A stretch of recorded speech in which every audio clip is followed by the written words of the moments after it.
سعودی عرب کے مدینہ شریف میں واقع جنت البقیع میں موجود پاکیزہ مزارات کی دوبارہ تعمیر کے لیے البقیع آرگنائزیشن کی مہم اب ایک بڑے مقام پر پہنچ گئی ہے۔ اجمیر شریف سے شروع ہوئی یہ تحریک، جس میں دیش کی تمام بڑی صوفی خانقاہوں اور ہر مذہب کے لوگوں کو جوڑا گیا تھا، اب راجدھانی دلی پہنچ رہی ہے۔ 19 اپریل 2026 یعنی اتوار کے روز دلی کے ایوان غالب میں ایک عظیم الشان کانفرنس ہونے جا رہی ہے۔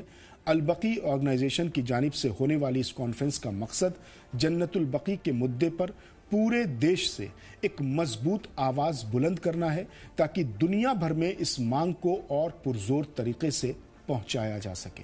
اس کانفرنس کے ذریعے ان تمام لوگوں سے دلی پہنچنے کی گزارش کی گئی ہے جو لمبے وقت سے جنت البقیع کے لیے خاموشی سے اپنی کوششیں کر رہے ہیں۔ آرگنائزیشن کا کہنا ہے کہ جب تک بی بی سیدہ سلام اللہ علیہا، ائمہ اہل بیت اور اصحاب کے مزارات کی تعمیر کا کام شروع نہیں ہو جاتا، یہ سنگھرش جاری رہے گا۔ دیش بھر کی خانقاہوں اور مضبوط آوازوں کو ایک منچ پر لا کر اس مہم کو اب عالمی سطح پر اور بھی طاقتور بنانے کی تیاری ہے، تاکہ جنت البقیع کی کھوئی ہوئی رونق پھر سے بحال ہو سکے۔